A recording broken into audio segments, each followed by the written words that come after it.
Hey everyone, welcome back to Spice Bangla. আজকে আপনাদের সাথে স্পেসিফিক কোনো রেসিপি শেয়ার করছি না, তবে ইফতারের জন্য কিছু খাবারের আইডিয়া শেয়ার করছি। সেই সাথে ইফতারে আমাদের কী ধরনের খাবার খাওয়া উচিত এবং হেলদি কিছু ইফতারের অপশনও আমি আপনাদের সাথে শেয়ার করব। আমি আশা করছি আমার আজকের ভিডিওটা আপনাদের জন্য হেল্পফুল হবে। সাধারণত ইফতার শুরু করা হয় যে কোনো ধরনের পানীয় বা শরবত দিয়ে।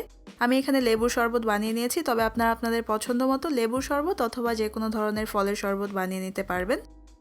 তবে চেষ্টা করবেন বাইরে থেকে কিনে আনা যে কোনো ধরনের জুস বা শরবতটা অ্যাভয়েড করতে, কারণ এগুলোতে প্রচুর পরিমাণে সুগার এবং প্রিজারভেটিভস থাকে, যেটা স্বাস্থ্যের জন্য মোটেই ভালো না। এরপর ইফতারের জন্য সবচেয়ে ইম্পর্ট্যান্ট যে খাবার সেটা হচ্ছে খেজুর। ইফতার এবং সেহরির জন্য খেজুর খুবই হেলদি একটা খাবার, কারণ খেজুরে প্রচুর পরিমাণে ভিটামিনস এবং মিনারেলস আছে। এরপর যেটা খেতে হবে সেটা হচ্ছে বিভিন্ন ধরনের ফ্রুটস। আমি এখানে আমার পছন্দ মতো কিছু ফ্রুটস কেটে নিয়েছি। এখন এগুলোকে আমি এরকম একটা উডেন স্টিকে গেঁথে নিচ্ছি। আর এটা আমি শুধু ডেকোরেশনের জন্যই করছি, তবে না করলেও চলবে। আমি এখানে আঙুর, আম, তরমুজ, বাঙ্গি আর আপেল কেটে নিয়েছি। চেষ্টা করবেন মেলন জাতীয় ফ্রুটসগুলো বেশি খেতে, কারণ এগুলোতে পানির পরিমাণটা অনেক বেশি থাকে।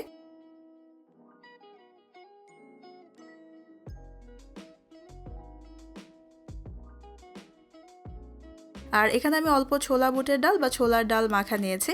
ডালটাকে আমি সারা রাতের জন্য পানিতে ভিজিয়ে রেখেছিলাম। এরপর এটাকে ভালোভাবে ধুয়ে নিয়ে আমি অল্প পেঁয়াজ, কাঁচামরিচ, ধনেপাতা, আদা কুচি এবং সামান্য লবণ আর লেবুর রস দিয়ে ভালোভাবে মেখে নিয়েছি।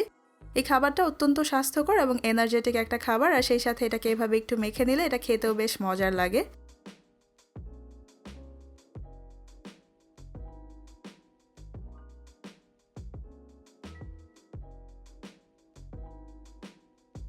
এখন আমি এখানে নিয়েছি একটা এগ সালাদ স্যান্ডউইচ। আর এই স্যান্ডউইচটাকে চাইলে কিন্তু আগে থেকেই বানিয়ে তারপর ক্লিং ফিল্মে পেঁচিয়ে নর্মাল ফ্রিজে রেখে দেওয়া যাবে।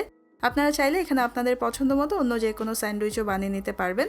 আর এই স্যান্ডউইচ সহ ভেজিটেবল স্যান্ডউইচের একটা রেসিপিও আমার চ্যানেলে আছে, আপনারা চাইলে সেগুলোও চেক করে নিতে পারবেন, লিঙ্ক নিচে ডেসক্রিপশন বক্সে দেওয়া থাকবে। এরপর আমি নিয়েছি চিকেন শিক কাবাব। আর এই ধরনের কাবাবগুলো যেগুলো অল্প তেলে শ্যালো ফ্রাই করা হয়, এগুলো কিন্তু যে কোনো ডিপ ফ্রাইড খাবার থেকে যথেষ্ট স্বাস্থ্যকর হয়।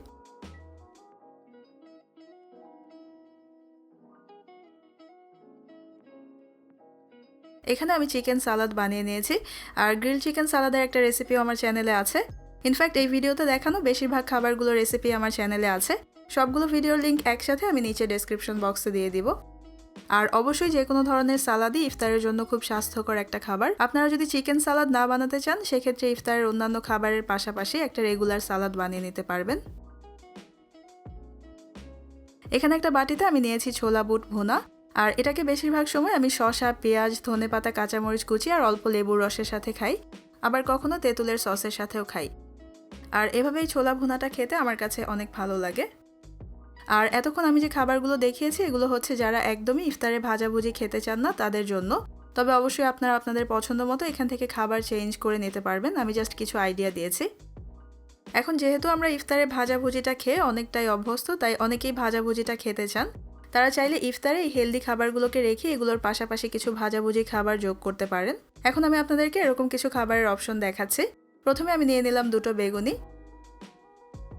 এরপর নিয়ে নিলাম একটা এগ পাকোড়া। নিয়ে নিলাম একটা আলুর চপ। আর একটু আগেই কিন্তু বলেছি অলমোস্ট এই সবগুলো খাবারের রেসিপি কিন্তু আমার চ্যানেলে আছে। এখন নিয়ে নিলাম একটা ভেজিটেবল সমুচা। এই সমুচাটা অবশ্য বাইরে থেকে কিনে আনা ফ্রোজেন সমুচা, আমি জাস্ট তেলে ভেজে নিয়েছি। এরপর আমি নিয়ে নিচ্ছি পেঁয়াজু। আর এখন নিয়ে নিলাম জিলাপি, আর এটা আমার ঘরে বানানো ইনস্ট্যান্ট জিলাপি। আর এখন আমি যে ভাজা খাবারগুলো দেখিয়েছি, এখানে আপনারা চাইলে আপনাদের পছন্দ মতো অন্য যে কোনো খাবারই নিয়ে নিতে পারবেন। আমি জাস্ট কিছু বেসিক খাবারের আইডিয়া দিয়েছি। আর চেষ্টা করবেন ইফতারে এই খাবারগুলো যতটা সম্ভব কম খাওয়া যায়, যেহেতু এগুলো তেলে ভাজা তাই এগুলো মোটেই স্বাস্থ্যকর না। আর ইফতারে যেটা অবশ্যই বাদ দেওয়া যাবে না সেটা হচ্ছে ফ্রুটস। চেষ্টা করবেন যতটা সম্ভব বেশি করে ফ্রুটস খাওয়া যায়। ইফতার প্ল্যাটারে একটা ভিডিও শেয়ার করার জন্য আপনারা অনেকেই রিকোয়েস্ট করেছিলেন, সেই সাথে কিছু হেলদি ইফতারের আইডিয়া শেয়ার করার জন্য অনেকেই রিকোয়েস্ট করেছেন। আমি আশা করছি আমার আজকের ভিডিওটা আপনাদের উপকারে আসবে।